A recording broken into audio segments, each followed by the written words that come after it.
Evelyn to Philip, February 11th, 1945.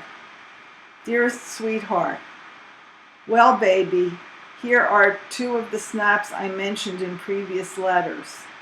There is still another, a group snap, and just as soon as additional copies are made, I shall send it along. I can't get over the snap of Adele alone, for she looks at least 4 years old on it. Her hair looks straight due to the fact that I removed her hood so that you'd get a better look at her. The other snap isn't good of any of us, as I'm sure you'll agree. Can you believe that the little girl in that snap is ours? I find it difficult to believe when I gaze at it, and I'm with her. Mom, Glow, and I played Jim Rummy until about 12:30 and then to bed. Adele didn't nap today and kept me going all day long. I arose fairly early as I couldn't seem to relax. I'm overdue on my period already. I cleaned our room, made breakfast for the two of us, wish I could say 3, and took Adele out for an hour in the stroller. It was very spring-like today, and most of the snow has disappeared, thank God. Adele rested in her crib after lunch, long enough to allow me to eat my lunch. Then I dressed her in her little square-necked peasant blouse, red and green wool-plaid pleated skirt, the one Faye gifted her with on her birthday, her locket, and white socks and shoes. I am going to part her hair in the middle when I have her picture made, and want to know how you like it. Most everyone likes it that way, and I particularly like it that way. She loves to dress up and looks extremely feminine when dressed. She's just like a woman in all respects. A friend of Gloria's and her husband visited us this afternoon, along with a barrage of brownies. Uncle Nish made sure to gift Adele with money, as he so often does, and this time it was $1. She walks around, shows it off, and says she will put it in the bank. I take care of the latter for her. February 12th, 1945. I never did get around to finishing this, as you can see. Ethel, Mickey, and Ray walked in. So did Thelma Levin, whom I've spoken about before. Adele got a Valentine package from Paul. It's a little basket of chocolate-covered nuts and tiny red heart peppermints covered over by red cellophane paper and clasped with a make-believe pink plastic wristwatch. On the top is a heart, and on the heart is a little boy floating in the clouds. The words go like this: I'd feel like this if you'd be mine, sweet Valentine. Adele was very excited about it this morning, and I wouldn't let her open it till she had shown it to everyone. I still haven't gotten unwell, and it's starting to annoy me. I have an idea I'll be in the red before another day is out, the way I feel now. Much to my disappointment, there was no mail today, although I had been expecting a belated jackpot. Maybe tomorrow, huh? Anne, Richie's mother, that's just to differentiate between the girl in our place and this Anne, took a part-time job from 6 to 11 in the evenings and is kept very, very busy these days. She has been getting mail regularly from Tony, and that is all that really matters. He's in Germany, you know. Tonight you are supposed to say Kaddish for your father, and I'm wondering if you found out about it and said it. Gloria slept over last night and left early this morning. I arose early and had a very routine day. One thing was different. I ripped my stockings and had to run out a few minutes ago and get myself 2 pairs. I have a nice portion of Paul's vest completed and hope to finish it shortly so that I may make a few sweaters for Adele and that handbag for me.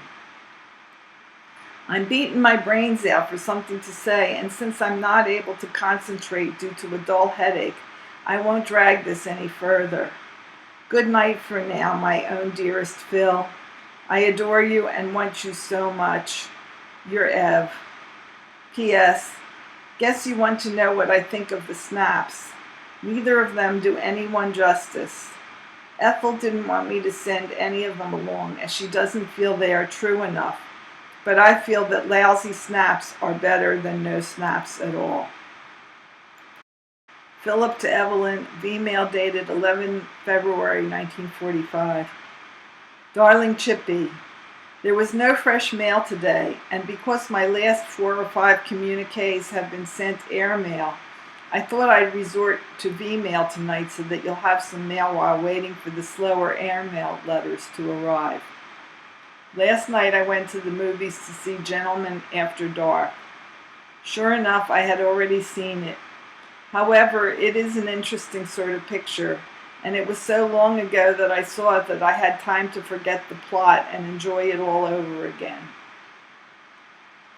The officers' pay vouchers and sundry other things kept me busy all day today, and I still haven't found the opportunity to wrap and mail your gewgaw. Well, I just can't call it a thing, can I? Or visit the PX. But there'll come a day, never fear. Speaking of visiting reminds me, there is a poster on the bulletin board in the Aero Club that interested me very much. Seems that there is a large mansion on the Yorkshire moors, the locale of Wuthering Heights, whose hostess, through the auspices of the Red Cross, has invited GIs in the UK to spend their leaves and passes there. There are many other opportunities for hospitality, but this particular one appealed to me more than the others because it both affords an interesting change of scene and an opportunity to lounge around and catch up on my correspondence. Why am I telling you all this? Well, because I'm due for furlough, and I was considering taking advantage of what, to me, appears a golden opportunity. I'll let you know what I decide to do about it, sweet. In the meantime, I'll be sweating out your letters, working, seeing a movie or something, and through it all, loving you every minute. A kiss for the lassie, my love to all. Your Phil. Sunday, February 11th, 1945. Dot Cohen to Phil. Dear Phil, I received your letter, and I don't remember whether I answered it or not, so here I am again. I hope you don't get tired of me. By now you probably know that I am back in Louisiana. Snuff is having trouble with his leg again. He has 4 blood clots in his leg. They operated on him and took out 1, but the other 3 are still there. Now he has some kind of growth between his thumb and forefinger, which will also need an operation for removal. Boy, what the Army can do to a perfectly healthy guy. No, he has no chance for a discharge. Does that answer your question? I'll excuse your letting some of my letters go unanswered, but don't forget about me altogether. Yes, I do remember that particular evening you mentioned. Gee, I certainly had a nerve barging in like that, but I would do it again if it would mean that you were home and Snuff on night work. I gave Ev your message that you love her dearly. You know what? I think somebody else told her too, because she seemed to know all about it. My trip down here was very eventful.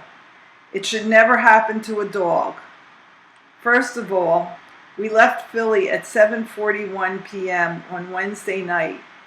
It was an all-coach train, reserved seats only, so at least I had a seat. We were due in St. Louis at 1:35 p.m. on Thursday, and I was supposed to catch the train to Alexandria at 5:50 p.m. that night. Anyhow, about 20 miles out of Indianapolis, the car in back of us broke down, and they had to disconnect it and everything behind it and leave them there. There were about 7 cars, and they crowded all the passengers from them into the baggage car, the club car, and our car. When we reached Indianapolis, they gave us a 40-minute stopover to eat, as the diner was one of the cars left behind. Well, I don't need to tell you that the station was a madhouse. Anyhow, we finally made St. Louis at 6:15 p.m. Our train had wired ahead to the other trains to wait, and they all did, except ours. So I was stuck for the night in St. Louis. I stayed in a very lovely hotel. It was the first time I ever stayed in one. Just one more experience to add to my memoirs. I made a train at 8:05 a.m. on Friday and arrived in Alexandria at 3:30 a.m. Saturday morning. Believe me, I would never want to go through that again. However, I must admit that I had some interesting experiences with the servicemen. On the whole, they are pretty nice guys. The weather is really delightful, almost like summer. Back in Philly, they still have ice on the ground.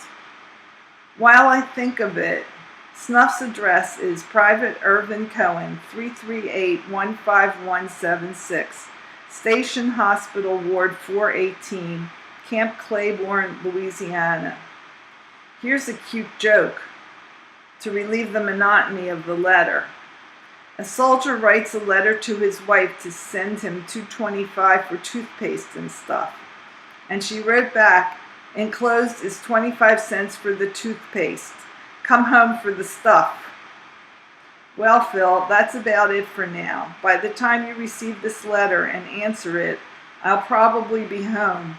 So write soon. It is always a pleasure hearing from you. Affectionately, Dot.